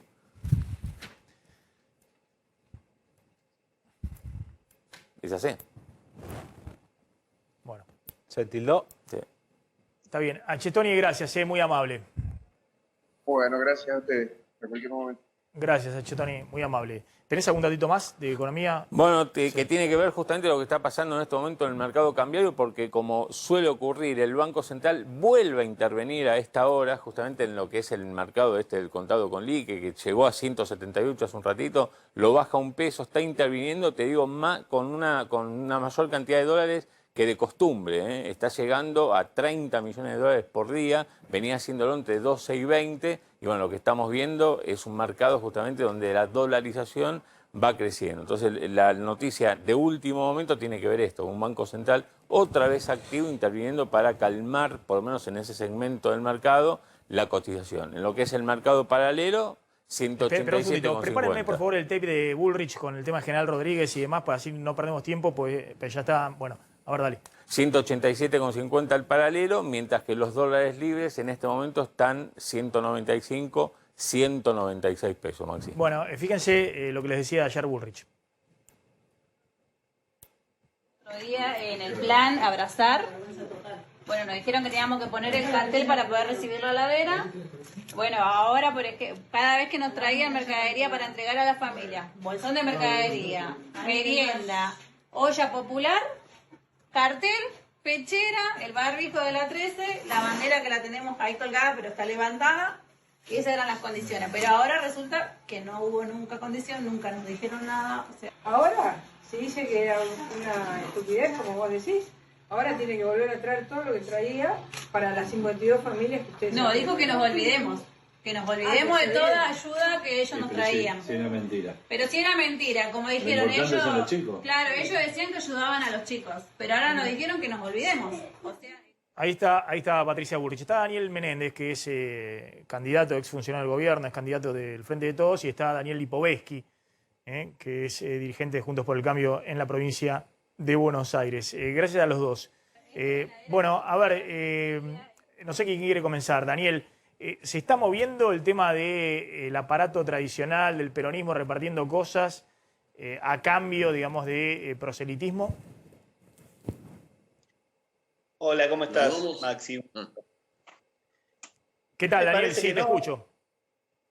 No, me parece que hay una actitud de la militancia que salió de un proceso de mucha angustia por el resultado electoral, las discusiones internas que hemos tenido, que se saldaron con una serie de medidas y con un cambio de gabinete que nos empuja hacia reconstruir la esperanza que tiene que ver con una Argentina basada en la producción, en el trabajo, y que obviamente después de este golpe, de esta señal que nuestra gente nos dio, sí hay mucho entusiasmo, ganas de salir a discutir, a dialogar, a hablar con los vecinos. Yo creo que no se trata de repartir nada, ¿no? Creo que si a alguno de mis compañeros, de mi espacio político, se le ocurre que el camino es entregar cosas a la gente, Me parece que es una tontería. Obviamente, Patricia Bullrich, de más está decir, ¿no? Es una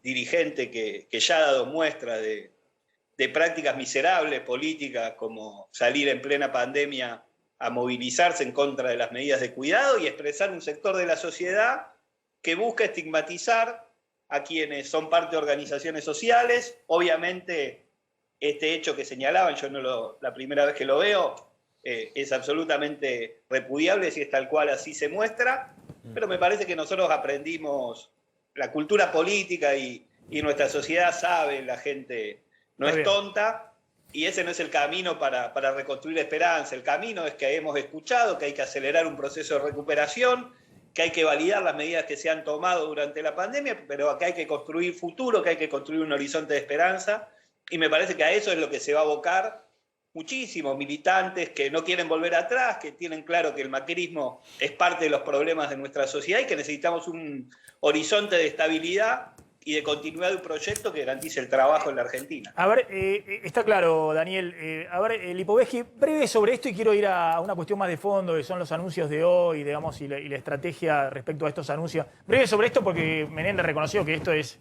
repudiable, digamos, ¿no? Acá no es estigmatizar a nadie, es más, es una intendencia que tiene todos los recursos, todos los fondos, como otras intendencias, y que está obligándole a poner el cartel. Pero breve sobre esto, por favor. Hola, Maxi, buenas tardes. Sí. Mira, miserable es realmente lo que acabamos de ver, es jugar con las necesidades de la gente, jugar con el hambre de la gente, con las necesidades en un lugar donde se asisten a chicos, en un comedor. Eso es ser miserable. Y esto lamentablemente no es la primera vez que lo vemos. Lo hemos visto también en la localidad de Moreno, después de las elecciones, entregando electrodomésticos. Acá la solución va por otro lado, es generar empleo, poner de vuelta a la provincia a trabajar, cosa que Kicillof no lo hizo porque claramente cerró la provincia durante todo el año pasado, se encaprichó con mantener una cuarentena, cerró las escuelas. Estamos viendo una verdadera tragedia educativa en la provincia de Buenos Aires y también un problema económico muy grave, donde por supuesto el gobernador mantuvo la obra privada sin funcionar hasta octubre del año pasado, con lo cual reventó a un sector que genera mucho empleo. Eso se vuelca en todo lo que vemos hoy en los problemas sociales. La solución claramente no es entregar electrodomésticos. Coincido sí con Daniel Menéndez que la gente no come más vidrio y por lo tanto por más que reciba, después la gente vota como corresponde, y lo que votó en las PASO fue justamente un repudio a políticas que realmente hoy han llevado a una situación realmente muy mala en la provincia de Buenos Aires. Les pregunto sobre el tema de la orientación del gobierno y empiezo por Menéndez. Lo que se ve es un cambio en la orientación, digamos, orientación es gestión, anuncios, no está el presidente en los anuncios, está el jefe de gabinete, se rodea ayer con el tema de los anuncios del campo de gobernadores que estaban reclamando esos anuncios, hoy con los funcionarios del área, pero parece el jefe de gabinete a cargo de los anuncios, ¿no? Me parece que hay más volumen político en el gabinete, que hay gente con experiencia como Julián en el área del Ministerio de Agricultura, del Ministerio que tiene un vínculo con medidas que tienen como horizonte fortalecer el crecimiento en el sector agropecuario. Me parece que hay claramente con Juan Zabaleta, nosotros venimos de inaugurar un polo de reciclado en 3 de febrero, que le da laburo a más de 30 trabajadores, del potenciar trabajo articulado con las pymes locales.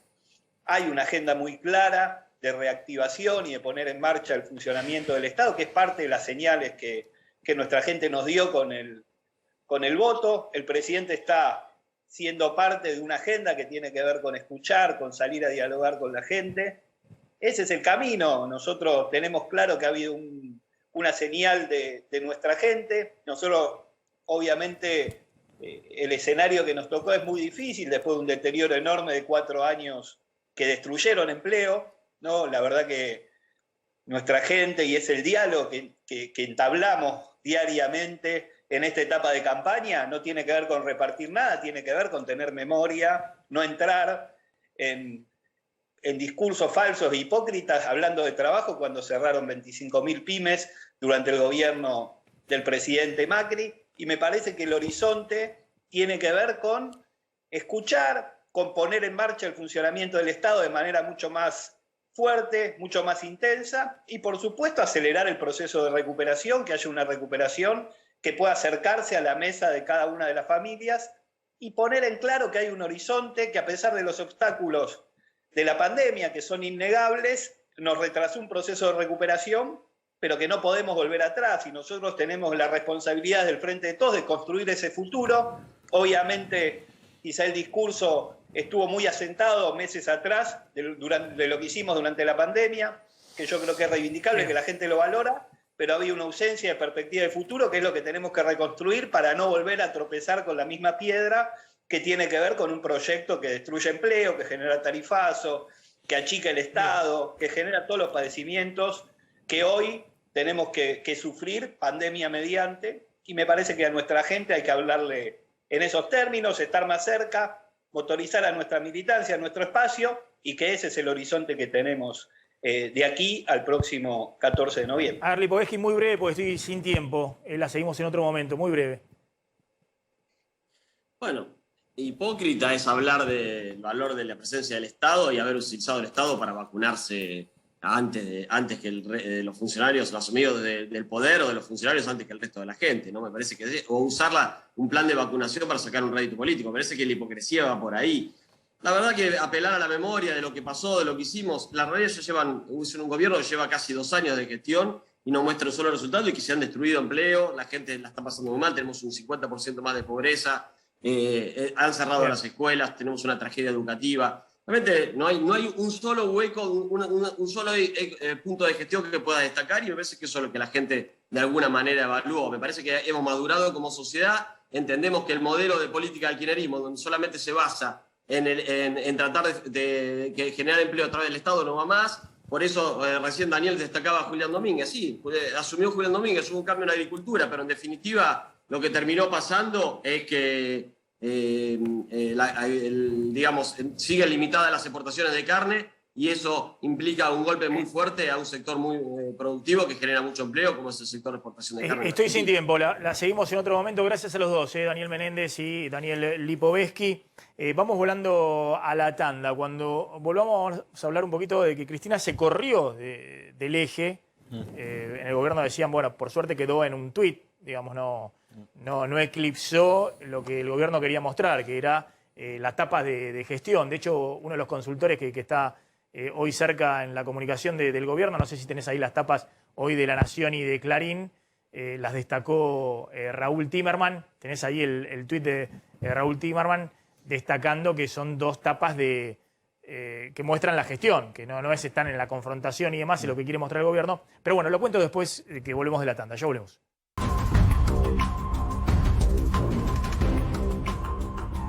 Eso es lo que quiere mostrar el gobierno, ¿no? Lo puso en un tuit Raúl Timerman. Los 2 titulares con agenda de gestión de gobierno pasaron cosas, ¿no? El titular de La Nación, gesto al campo, flexibilizan el cepo de la exportación, y el titular también de Clarín, envían gendarmes a Rosario para frenar otra ola de violencia narco, ¿no? La idea de que quieren cambiar la agenda. Ahora, Sin embargo, cambiaron, que la pregunta es, ¿cambió el gobierno o cambiaron los medios? No, el gobierno quiere enviar un mensaje de que está en otra, digamos, que no está en la confrontación y demás. Pero, sin embargo, ayer Cristina pone un tuit, ahí lo estás viendo, en el cual se cruza con Macri. Sí. Y en el tuit, ¿qué dice Cristina? Le recuerda una vieja nota donde a ella la habían atendido, en el sentido periodístico, ¿no? Y habían culpado a toda su familia de estar en una asociación ilícita. Esto es de ayer, de Cristina. En 2016, dice la expresidenta, publiqué la carta "No es mi mamá, es tu papá y vos también", en respuesta a una denuncia ridícula que el gobierno de Macri había hecho contra mi madre. Bueno, la verdad que me quedé corta, era tu papá, eras vos y tu mamá también. Y la nota de ámbito financiero. La nota de ámbito, donde titula, ámbito que es del grupo de C5N, ¿no? Gianfranco blanqueó un fideicomiso de la madre de Macri prohibido por la ley. La madre de Macri, Alicia Blanco Villegas, ¿te acordás, hermana del expresidente de la UIA, Jorge Blanco Villegas? Pero es interesante ver el tuit que viene inmediatamente después, donde en aquel entonces Clarín titula "La abuela, las hijas, el yerno, los nietos, todos los Kirchner denunciados en la justicia". Está bien, a ver, es muy simple esto. Claramente la justicia tiene que investigarlo a Mauricio Macri por el blanqueo que él impuso por ley. El blanqueo que él envió por ley expresamente prohibía que blanqueen familiares. Sin embargo, Macri llamó, esto lo contó Sergio Massa, el actual presidente de la Cámara de Diputados, personalmente pidiéndole que cambiaran la ley que lo ayudara el bloque del peronismo no kirchnerista en ese momento, más o menos estaba con Cristina, para que cambiaran la ley para favorecer e incluir el tema de familiares. El Congreso no lo hizo. Entonces Macri sacó un decreto donde modificó el blanqueo para que ingresen los familiares. E ingresó, parece, Gianfranco, ingresó su madre y demás. Hay toda una discusión de quién era la plata de Gianfranco, el blanqueo y demás. Obviamente la justicia tiene que investigar eso, porque el propio presidente llamando no solamente a Massa, sino a otros legisladores pidiéndole que cambien la ley de blanqueo para que ingresen familiares. Cosa que la ley prohibía y prohibió la ley. Después hizo una corrección a través de un decreto de Macri. Ahora, también está claro que Cristina Fernández de Kirchner deben seguir las investigaciones en la justicia sobre sus propios supuestos delitos de blanqueo, que son las investigaciones de desvío de fondo de la obra pública, los sauces, Otesur, es decir, el uso de los hoteles que pagaba Lázaro Báez y otros contratistas de obra pública. Está claro. Ahora se están tirando quién blanqueó y quién no blanqueó, que lo defina la justicia. El problema que acá tenemos es que los expresidentes tienen un problema grande personal. Entonces, estamos diciendo que el gobierno quiere imponer otra agenda que no sea la de la confrontación. Y sale Cristina con su tema personal. Bueno, vamos a ver cuánto le dura al gobierno la agenda de la gestión y cuándo se impone nuevamente la agenda de la confrontación. Ahora, que Macri y que Cristina deben, y me imagino que esto va a llevar varios años, dar respuesta en la justicia hasta la última instancia, todo va a llegar en algún momento a la Corte Suprema de Justicia, no hay duda. Ahora, ¿esta es la agenda de la justicia? ¿Es la agenda de los argentinos en este momento o es la agenda de Cristina y de Macri? Vamos hablando de la tanda, ya está llegando Paulo Vilouta.